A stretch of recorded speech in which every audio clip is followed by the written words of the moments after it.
Je suis le pasteur Dorcas, Josepha Daniels. Je suis la marraine du couple Tounassi, Marcelo et Blanche. Je pourrais dire que je les ai conçus leur mariage. Donc, je les ai rencontrés, ça fait plus de 20 ans. Et c'est comme si c'était hier.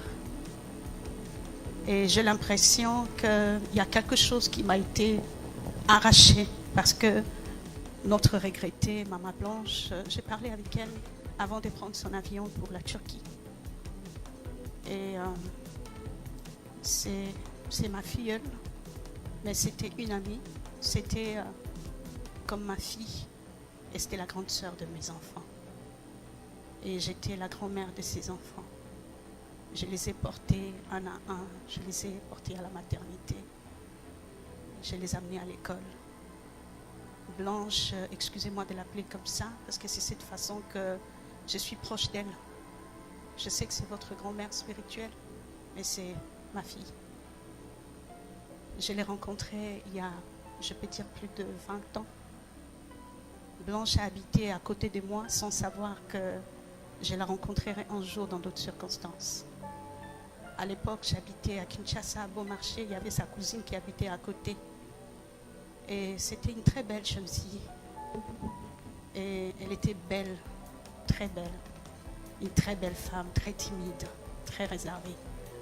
Et je me rappelle encore, j'avais l'habitude, quand elle sortait avec ses cousines pour aller faire des courses, je la suivais pour lui parler de Jésus. Parce que j'avais une fondation, je m'occupais de jeunes filles, j'encadrais, je travaillais dans la lutte contre la délinquance juvénile. Je m'occupais de filles prostituées et je prenais des filles dans la rue pour leur donner un sens dans la vie. Donc, toute jeune fille que je voyais, pour moi, j'ai projeté cette fille dans le futur. Parce qu'il y a deux filles qui sont devenues ce qu'elles sont parce qu'il n'y a pas eu de gens qui ont eu du cœur, qui ont exprimé de l'amour pour eux, pour elles. Et aujourd'hui, mon témoignage tourne autour de l'amour. Et vous comprendrez pourquoi je veux vous dire ça.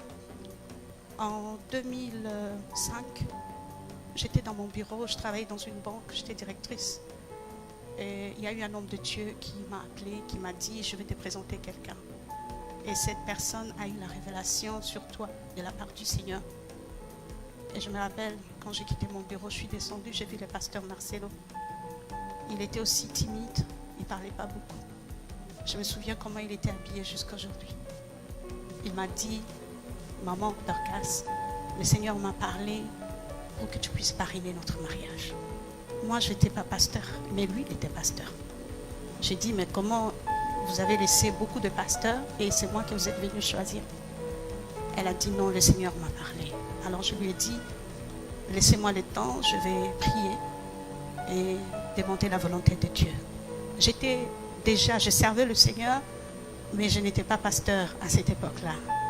Je n'étais qu'une chrétienne engagée au service de Dieu. Et quand je suis allée prier, le Saint-Esprit m'a convaincue d'accepter. Et je les ai invités à la maison et je lui ai dit, j'étais d'accord. Alors elle a dit, je vais vous amener ma fiancée. Et le jour où j'ai vu Blanche, je ne l'ai plus reconnue. Je ne savais même pas que c'était la voisine. J'ai vu une femme habillée en sari, elle était habillée comme les Indiennes. C'était une sari beige avec les cheveux tissés comme un chignon derrière, une très belle fille. Et le pasteur me l'a présentée, il m'a dit, voici, c'est ma fiancée. Alors, le pasteur Marcelo m'a dit, j'aimerais qu'elle devienne comme toi. Aide-moi à qu'elle devienne comme toi. Quand je les ai rencontrés, ils n'avaient rien. Marcelo n'avait pas d'argent. Et Blanche, c'était une très belle femme. Et vous comprenez que le début de leur couple était exposé à beaucoup de résistance. Parce que vous savez, les parents, quand ils ont une jeune fille belle, ils veulent absolument qu'elle épouse quelqu'un qui a de l'argent, qui a, à l'époque, un pasteur sans argent. Donc il y a eu une très forte opposition à leur mariage. Que ce soit dans la famille de la femme, que ce soit dans la famille de l'homme, et même à l'église. Parce que les gens s'attendaient à ce que le pasteur épouse une femme qui était pasteur, qui prophétisait et tout. Elle n'était qu'à ses débuts parce que c'est lui qui l'a baptisée. Et c'est lui qui a fait d'elle disciple de Jésus-Christ. Donc, je me rappelle le jour du mariage, c'était le 28 janvier 2006. Ces jours-là, j'ai été invitée à une activité, c'était une conférence. On m'avait invitée pour faire l'appel de fonds.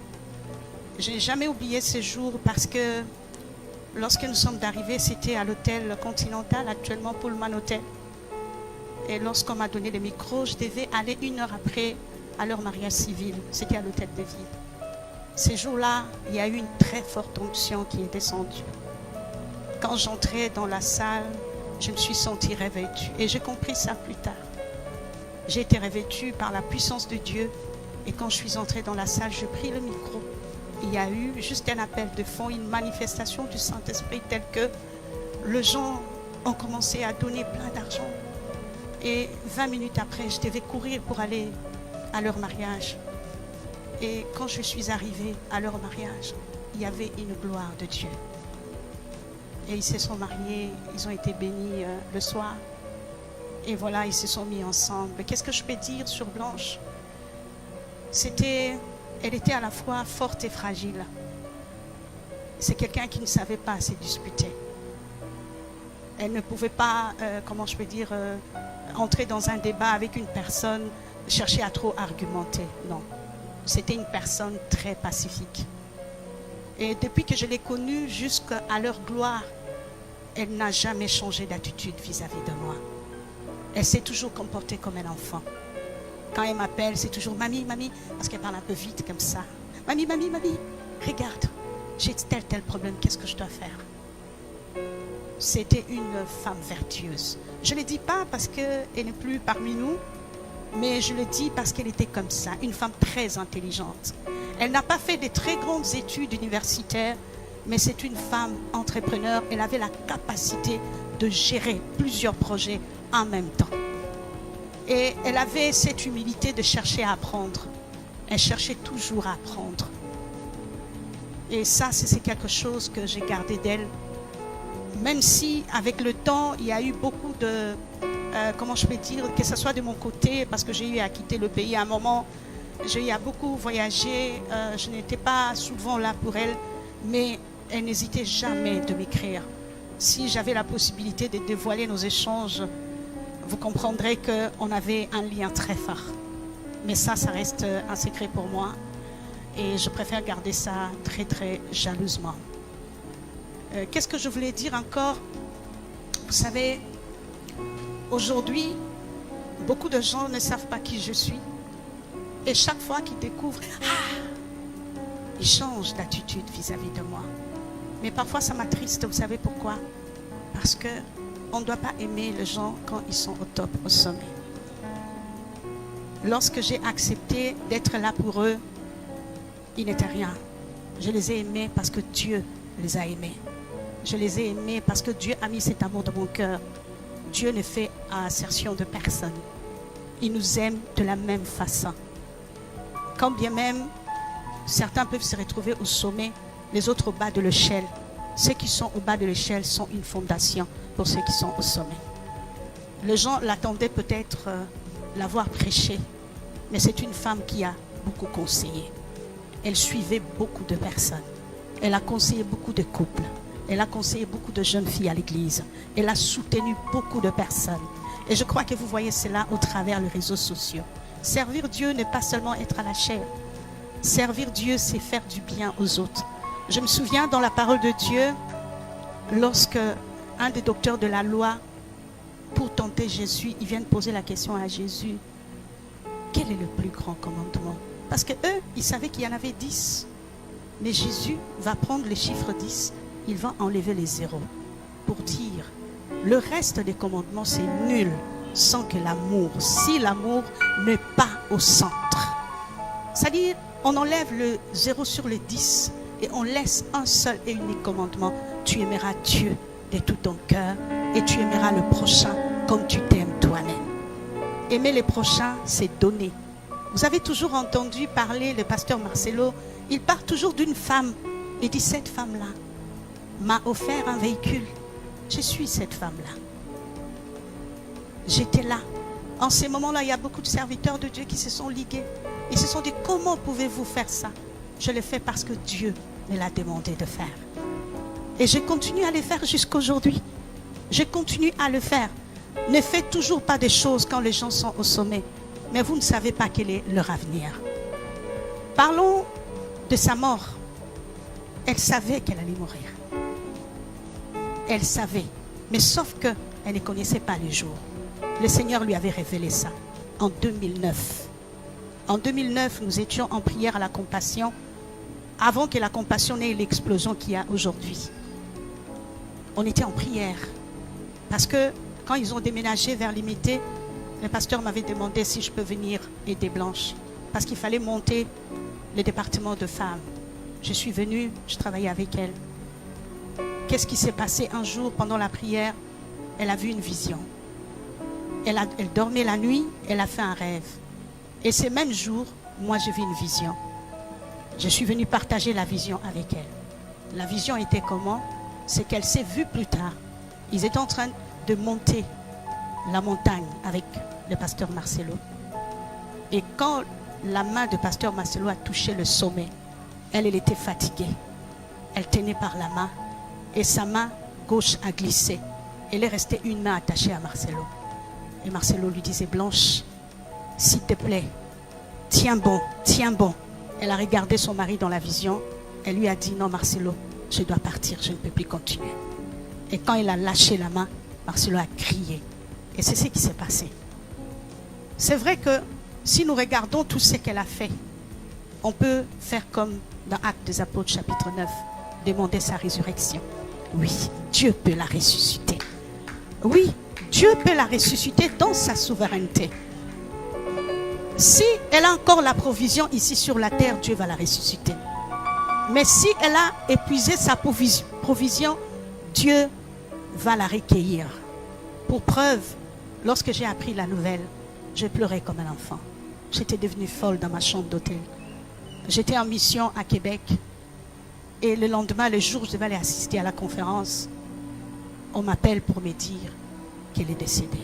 Je pleurais comme un enfant. J'ai dit, Seigneur, c'est pas possible. J'ai parlé avec elle. Elle m'a envoyé les vidéos d'oracle. Elle m'a dit, mamie, ton coco a réussi. Elle vient au Canada. Réserve-nous une chambre. On arrive. Comment ça? De samedi à aujourd'hui, qu'est-ce qui s'est passé? Seigneur, tu n'as rien montré. Qu'est-ce qui s'est passé? J'ai pleuré. La nuit, je pleurais. J'ai dit, Seigneur, fais quelque chose. Et le matin, quand je me suis réveillée, ma nièce qui dormait avec moi, elle me dit, mamie, j'ai vu une vision. J'ai vu Maman Blanche. Je l'ai vue la nuit, elle est apparue quelques secondes. Elle était toute heureuse. Et quand j'ai vu ça, puis elle a disparu. Et quand je me réveille, je te vois en train de prier. Il était 1h, 2h du matin. Alors quand elle m'a dit ça, j'ai dit merci Seigneur. Mon cœur était dans la paix. Blanche est partie, mais toi aussi, un jour, tu ne sais pas. Est-ce que tu es prêt? Elle au moins, aujourd'hui, on témoigne. Je sais que les réseaux sociaux racontent des choses, mais nous, on s'en fout de ça. Parce que Jésus était le Fils de Dieu, mais la Bible dit, on l'a traité de Belzéboul. Tout ce que je peux vous donner comme conseil, gardez, soyez sereins. Ne discutez pas dans les réseaux sociaux. N'échangez pas avec toutes ces personnes. Rendez grâce à Dieu. Ne tombez pas dans le piège de l'ennemi. Elle est allée dans le repos du Seigneur. Elle a combattu le bon combat. Et elle attend son couronnement. Et toi aussi, comme tu es là, sois prêt. Jésus revient bientôt. Il y a quelque temps, pour terminer, c'était en 2014. Je dormais. J'étais en 30 jours de jeûne et prière. Le 27e jour de mon jeûne, l'ange de Dieu vient me prendre et il me dit, viens, je vais te montrer quelque chose. J'arrive, je trouve 3 églises. La première église, il y avait 3000 personnes. La deuxième, il y avait 2000 et la dernière, il y avait 1000 personnes. Je peux vous assurer, l'adoration était comme tout à l'heure. Les gens adoraient, c'était merveilleux. Une très forte adoration de chants, des cantiques qui montaient vers Dieu. Et à un moment, on annonce l'enlèvement. Dans la première église, sur 3000 personnes, une seule, 3 personnes ont été enlevées. Dans la deuxième, 2. Dans la troisième, 1 personne. J'étais choquée. J'ai dit à l'ange, tu veux me dire que toutes ces personnes n'ont pas été enlevées? Il me dit oui. Je dis, mais pourquoi? Il me dit, viens, je vais te montrer quelque chose. Et quand on arrive devant des gens, il me dit, je pouvais voir. Il dit, regarde, qu'est-ce que tu vois? Je vois mariage, je vois promotion, je vois élévation, je vois la bonne santé. Il dit, mais et pourtant, Jésus leur a dit dans Matthieu 6,33 de rechercher premièrement le royaume de Dieu et la justice de Dieu. Le reste leur sera donné après. Mais qu'est-ce que tu vois dans leur cœur? Beaucoup viennent devant la présence de Dieu parce qu'ils ont des problèmes. On ne vient pas pour chercher Dieu. Quand on aura trouvé Jésus, tout sera résolu. Bref, après il m'amène sur une piste. Et sur cette piste, tout était blanc. Il y avait un grand bâtiment avec 2 portes. Et il y a eu un jet privé qui a atterri. Et lorsque ce jet est atterri, il y a eu un homme qui est sorti. C'était 2 messieurs, ils étaient blancs, grands de taille, avec 2 mallettes diplomatiques. Ils se sont dirigés vers les 2 salles. C'était comme un aéroport. Et l'ange me dit, on va entrer dans une des salles. On est entré. Et puis, devant, il y avait un mur blanc comme ça, avec un tableau. Et puis, il a sorti le rétroprojecteur et il a balancé sur le mur. Et il était écrit, Jésus revient bientôt. Alors l'ange se retourne et me dit, va dire au pasteur de préparer l'église pour l'enlèvement. J'ai vu 3 fois l'enlèvement. Si j'ai eu l'opportunité de vous parler aujourd'hui, c'est pour vous dire, nous pleurons autour de Maman Blanche. Nous voudrions que son onction, l'onction qui était le manteau qu'elle avait descende sur nous. Mais c'est pourquoi? C'est pour quelle cause? Alléluia. Nous devons être prêts. Jésus revient bientôt. Demandons à Dieu de l'amour. C'est le plus grand commandement. S'il y a l'amour, il n'y aura pas de guerre. S'il y a l'amour, il n'y aura pas de haine. S'il y a l'amour, il n'y aura pas de calomnie. S'il y a l'amour, il n'y aura pas de différence. S'il y a l'amour, on s'est réunis. J'ai vu les hommes de Dieu de plusieurs églises qui sont venus ici. S'il y a l'amour, on verrait plusieurs Québécois dans cette salle. S'il y a l'amour, on verrait plusieurs. J'aimerais vous dire, vous tous qui êtes ce soir, vous qui êtes maintenant au Canada, écoutez l'oracle du Seigneur. Vous qui êtes venus de lointain, pour ici, pour le Canada, ces pays, c'est une terre de la dernière moisson. Et selon les statistiques, toutes les nations du monde se trouvent dans ce pays, le Canada. Alors, nous devons sortir, aller le chercher. Allons le chercher sans les juger. Allons les prendre dès qu'ils sont pauvres, malheureux. Allons les prendre dès qu'ils sont malades. Amenons-le vers le Seigneur. Mais pour le faire, nous avons besoin de l'amour. C'est pourquoi j'aimerais que nous puissions fermer nos yeux, que nous puissions prier, demander à Dieu les grands commandements dont il a parlé, l'amour envers Dieu, l'amour envers le prochain, que cet amour brûle dans notre cœur, que le Saint-Esprit de Dieu, le Saint-Esprit de Dieu, le Saint-Esprit de Dieu, l'amour.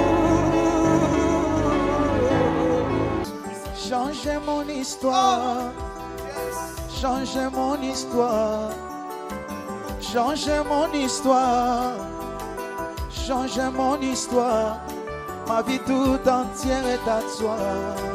Jésus, changez mon histoire. Ma vie tout entière est à toi. Papa, changez mon histoire. Alléluia. Changez mon histoire. Jésus, change mon histoire. Jésus, change mon histoire. Jésus, change mon histoire. Ma vie tout entière est à toi, Seigneur. Change mon histoire. Ma vie tout entière est à toi, Seigneur. Change mon histoire. Shiloh, change mon histoire. Jésus, change mon histoire. Visitez ma vie. Shiloh, visitez ma vie. Shiloh, transforme ma vie. Shiloh, transforme ma vie. Visitez ma santé. Jésus, visitez ma santé. Ma vie tout entière est à toi. Jésus, change mon histoire. Ma vie tout entière est à toi. Oh, change mon histoire. Alléluia. Change mon histoire. Jésus, change mon histoire. Oh, change mon histoire. Change mon histoire. Jésus, change mon histoire. Vie tout entière est à toi. Shiloh, change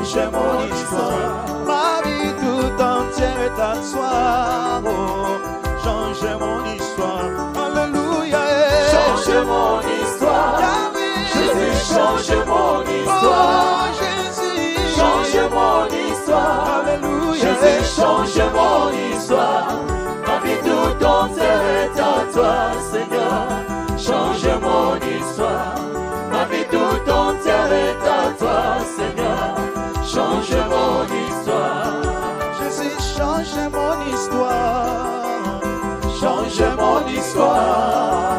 Jésus, change mon histoire. Change mon histoire. Ma vie tout entière est à toi, Jésus. Change mon histoire. Ma vie tout entière est à toi. Oh, change mon histoire. Alléluia. Change mon histoire. Jésus, change mon Allez, histoire. change mon histoire. Change mon histoire. Tu es Seigneur. Jésus, change mon histoire. Alléluia. Ma vie tout entière est à toi, Seigneur. Change mon histoire. Jésus. Ma vie tout entière est à toi, Seigneur. Change mon histoire. Jésus, visite ma vie.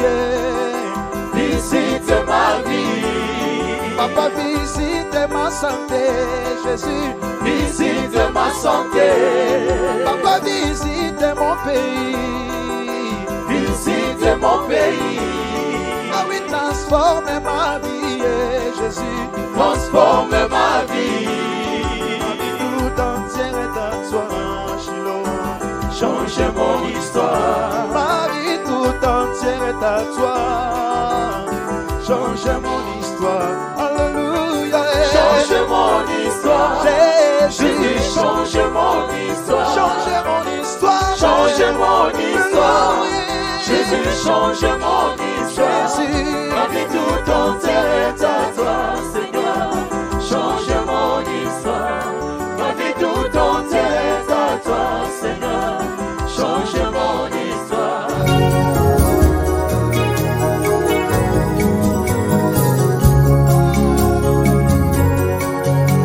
Adore Jésus. Élève le nom du Seigneur. Alléluia. Qui est comme Jésus? Hey! Le mot me manque pour t'adorer. Mon silence t'adore.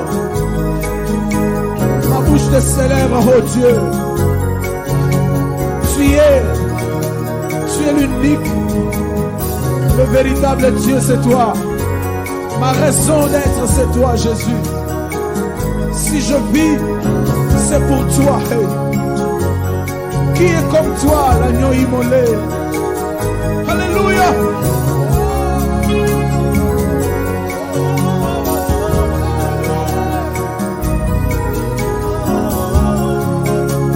Dis un mot à Jésus.